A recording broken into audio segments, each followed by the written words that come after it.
Hello, hi, welcome to India Today. My name is Bhavna. I watched the season. I really enjoyed it.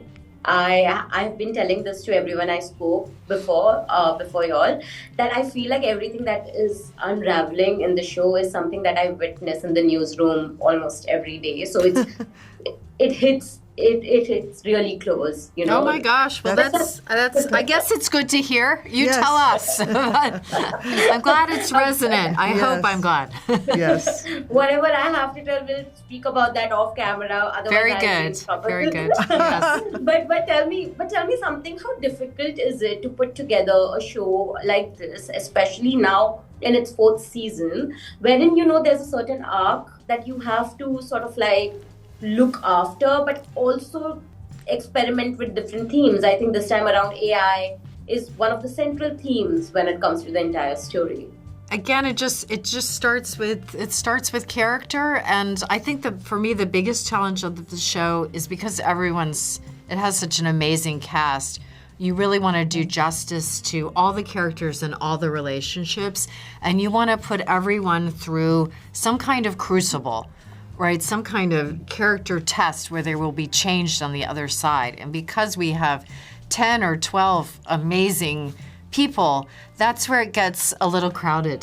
So you just want to give everyone their big moment. But we just try to rearrange the pieces so that happens. Yeah. What about you, Minnie?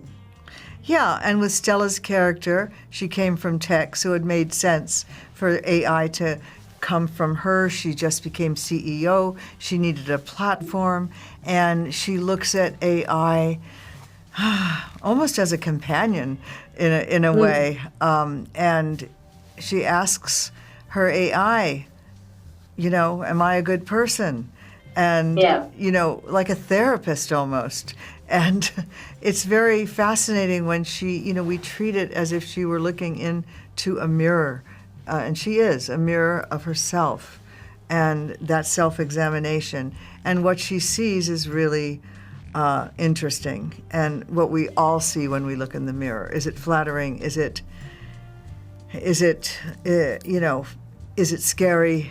Be careful what you are, who you become, what you want, So it's a really interesting subject, AI, and where it's taking us.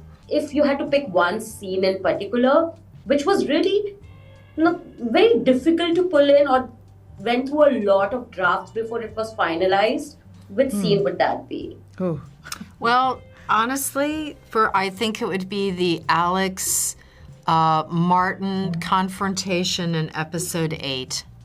They have a very long.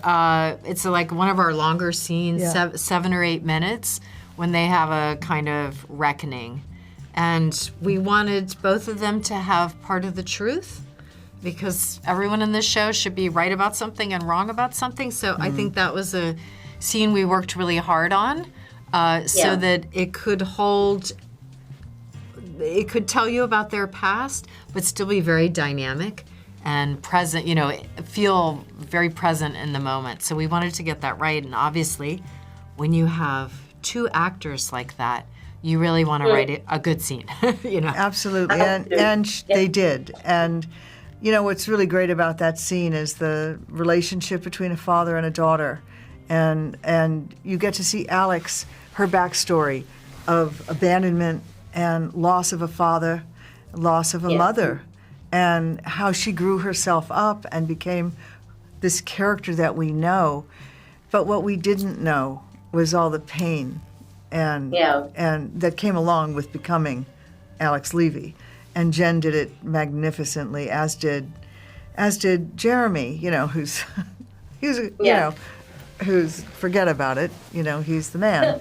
And he even finding that vulnerable side of himself, this man who, is a narcissist who nothing affects him on the outside, but on the inside was deeply touched by his loss, because he lost his daughter too. So it's a very emotional season.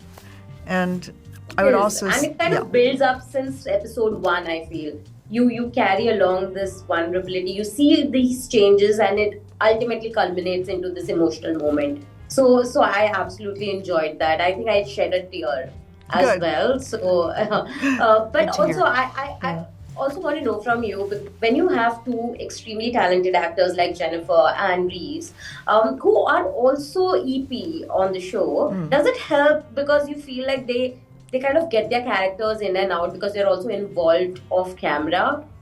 Well, that's a good question. I mean, I feel there's such a mutual respect among Charlotte, myself, Jen, and Reese. And as exec producers, we have a common goal to create a show that's, viable, that's real, that's raw.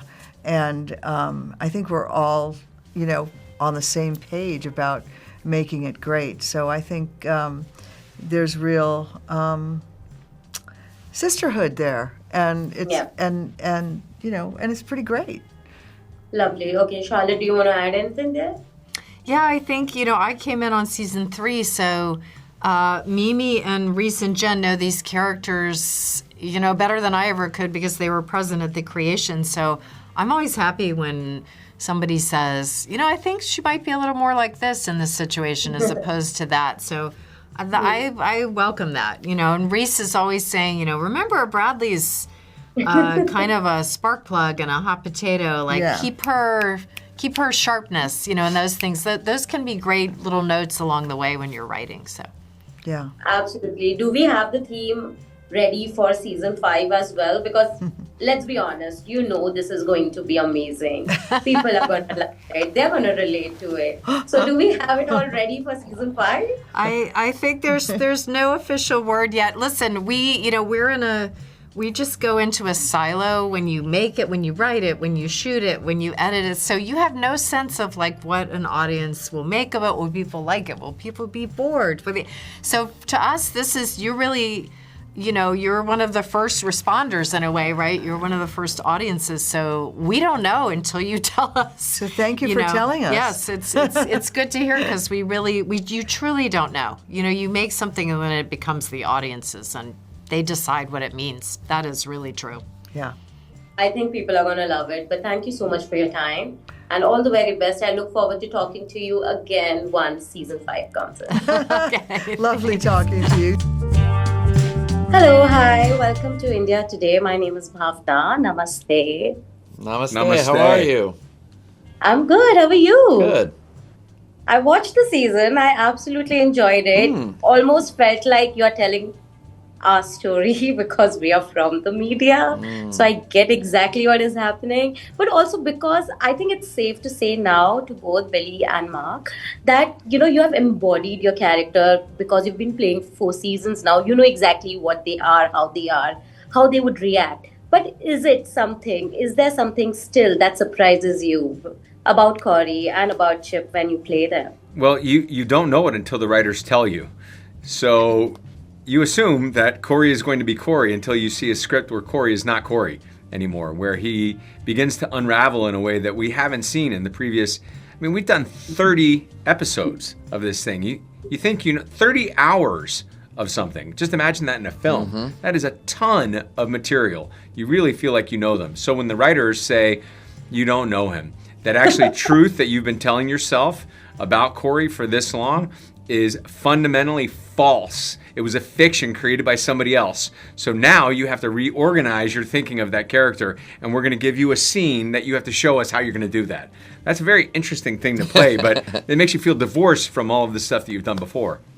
I mean, absolutely. For me, it was a surprise this season because, I know how much the writers really enjoy the Chip and Alex dynamic, and I know that audiences love that. And so I was thinking, okay, what are we gonna dig into with Chip and Alex? And they're like, no, you're gonna be with Reese this year, and it's gonna be a Chip and Bradley season, which I was honestly so excited about because Reese and I are friendly and close, but we hadn't done a lot of in-depth work on screen together, and also this sort of fun, almost Woodward and Bernstein-esque energy to them, and pulling the threads, of a scandal. Really, it was very fun and very different, and then honestly quite emotional by the end of it. Once you realize that some of those octopus tentacles lead back to some of the relationships and places that you hold dear. So it was different, but I really enjoyed it.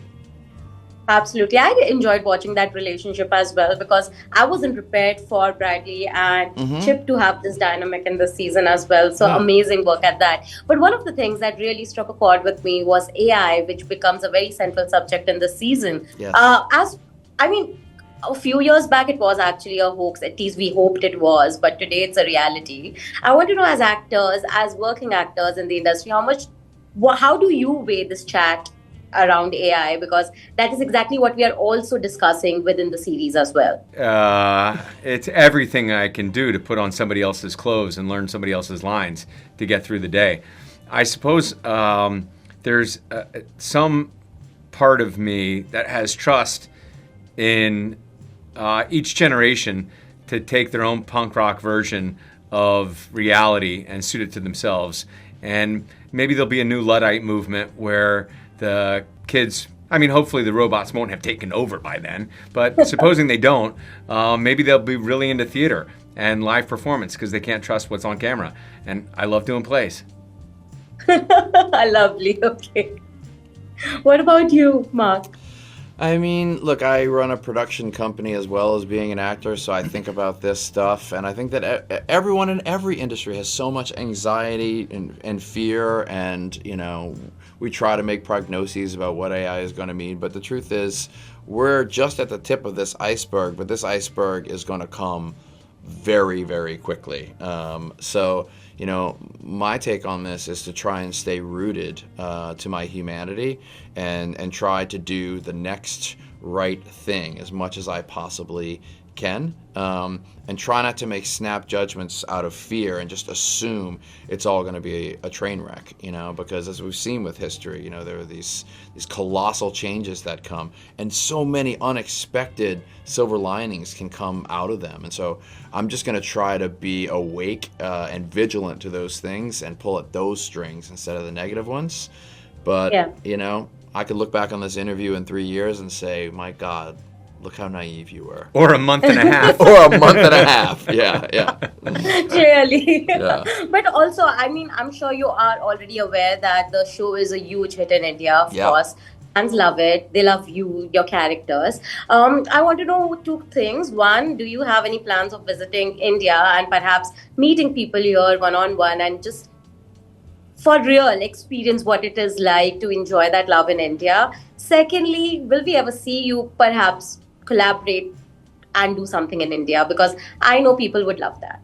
Well, I can speak to that. I have a tremendous interest in it because, I also produce a lot of independently made content, and I've learned how to make things with small cameras and crews that can maneuver, and I fantasize about bringing a small crew of 10 to 12 people over there, and getting to take in this just incredibly different scene that people here don't get to see as much. And I'm friendly with a producer from India named Tabrez Noorani, who he did Life of Pi and these kinds of films, and so we talk about collaborating in some way that could have a really cool hybrid movie that comes from the sensibility from India and the States. So it is actually genuinely on my mind a lot. I hope to figure out something soon. Oh, lovely. I would wait for that to happen there. Yeah. What about you, Billy? Absolutely. Regrettably, I've only had the opportunity to visit India once, and it was for 3 days. So it was a bit of the flight is one thing. The culture shock of landing in a new country is another, and then you're back on the plane in no time. Yeah. I did one scene at an ashram outside of New Delhi, and the experience of getting from the hotel to the set was mind-boggling and fascinating, and my interest was absolutely piqued. So the idea that anyone over there would welcome me back, I'm all for in a heartbeat. Season 5. Let's go. I was just going to say, I think y'all have experimented enough, so season 5 should be in India now. Morning show India. Hello, hi, this is Bhavna. Welcome to India today. Namaste. Namaste. How are you? Good. Well, How are thank you. you? Very good. I'm great. Thank you so much. Thank you for the wonderful season. I think I really enjoyed it. I was just talking to Billy and Mark, and I told them that it feels like I'm watching everything that I usually watch in the newsroom. It's literally like unfolding in front of me. So that is amazing, I That's think. great. But for me, I want to know from Karen and Nicole first, because I feel that both of you are playing such strong characters. Women with agency, personally, they are my most favorite kind of characters to watch on screen. But is there something about playing Mia and Chris that you perhaps learned what to do in your personal life, or that you learned from them, which you were like, okay, this is something that I really want to imbibe from them into my personal life, and this is something I never wanted? You know, one of the things that's been interesting for me to explore in my own life as I have helped to develop and create this story with all these incredible actors I get to, is the juxtaposition of being a woman of color and how people see her and how she feels about herself and what she tells herself about that. There is extraordinary fragility in Mia. And to her peers, she appears to be very strong. But I think with the audience, they actually see her as softer and more fragile than everyone around her at the show sees. So that's been an interesting thing to explore in my own life. Where do I reveal how vulnerable and fragile I actually feel? And where do I, maybe step into more coded behavior where I'm a little bit, stronger. But That's interesting. before Nicole starts, No, yeah. can I say that I feel like your character is perhaps what one would envision someone to be like in a newsroom. Like, you are the voice of reason. Oh, yeah. What with everyone else. Yeah. So I'm just glad that we have Mia in the newsroom. Come on now. We all are. Yes, We all are. we are. Yeah. Thank you for that. Yes, Thank very you. true. Yeah, Chris. I was gonna say, she's like, Chris, talk. I love it. I actually was gonna say something similar. That it's like the strength on the outside, and then realizing that there's actually a tender core from. You know what it is? It's like I've been thinking a lot about dancers lately. That like these dancers have these amazing bodies that move through space, but when you take off their shoes, they're bloody. Yeah. They're bruised. They're like covered in like Band-Aids. And that's sort of what I think it feels like, that like I've taken away. It's like, oh man, you can actually show a little bit more of that. And then the second part is learn to delegate. Chris has a husband that does a lot of stuff for her. So I'm like, managers, agents, people, assistants, people do things for you. You don't have to do everything, especially when you're trying to accomplish That's things. really good Yeah. point. You can't do everything. And Chris does that really well. That's true. I think as women, we are just told we have to do everything, No. or else we are a failure. So I get exactly what you're saying. But okay, I don't want Nestor to feel like we are No. women. She's I've great. got something to say about this. You're great. You get the gold star Yes. today. The best reporter, journalist, and we have talked to today. Give Nestor something to talk about. Well, I'll give you my opinion as a woman, what I've gotten out of Yanko. No, sorry. No, but I have a question. I think Yanko's character is, at least from my perspective, he's just going through a dilemma throughout the season. Yeah. I want to know, how did you interpret it? Because I know it's very difficult to play someone like him, who perhaps in your head, you have to reason it out that he's a smart guy. He's of course smart. That is why he's doing that job. Sure. But show that dilemma in a very subtle way, because I feel he's confused throughout the season. Yeah, I think you're absolutely right. And that's a credit to Charlotte Stoudt, our head writer, who really wanted to try and see if I could execute her vision, which is this dilemma of choosing between two kinds of love. One, a very deeply passionate and visceral love that, can burn you, but also is like, it's extraordinary. And another one that is a slightly more pragmatic kind of love, where you're aligned in so many other ways, but maybe it's not as fiery as the other one. And it's trying to, she raises a question. It's like, well, which is the right kind of love? Is there a right one? Which is the right choice, if there is one? If you can have both things, what do you choose? And it's just she doesn't purport to answer the question. I mean, maybe she does through Yanko, but she raises a question for the viewer. Like, this is a dilemma a lot of people face in life. Yeah. Did you find an answer to that then? Personally? Or for Yanko? Yeah, personally. Personally. I went with a fiery and I made that work. And I was like, I'm going to make the fiery pragmatic. Lovely. Another theme throughout the season that remained constant was AI, because I think that is something that everyone is discussing. It's been looked at as a threat, but also something that can really benefit us. I think all of us stand somewhere in a dilemma when it comes to AI. I want to know from y'all, how do y'all look at it? Because in the last few months, at least, we have some sense of what it could be like in the future. Sure.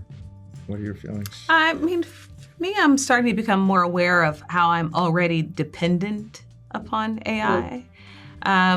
Just if I immediately go online to, who did that movie again? Like, what's the name of that actor? What is this, weird sort of bump I have on my face? I mean, I depend upon it in ways that I don't even realize how it's already sort of a part of my life. And so it's just sort of, for me, it's started to build an awareness of where I have weakened my own intelligence in order to just have the convenience of having an answer ready for me. That's where I feel like I've seen AI sort of be a part of my life, and where I need to have more awareness around it. How my children are involved in it, from a very young age, all that kind of stuff. Yeah. How do you feel, Nicole? I don't know. I don't have that. I'm a Luddite. I'm like, my phone is on like the most basic mode. I guess I'm hopeful about it. I hope that human beings can get it together. Yeah. And I'm honored that we get to talk about it on the show. Yeah. I don't know. My personal opinion is I'm just hopeful. Fingers crossed.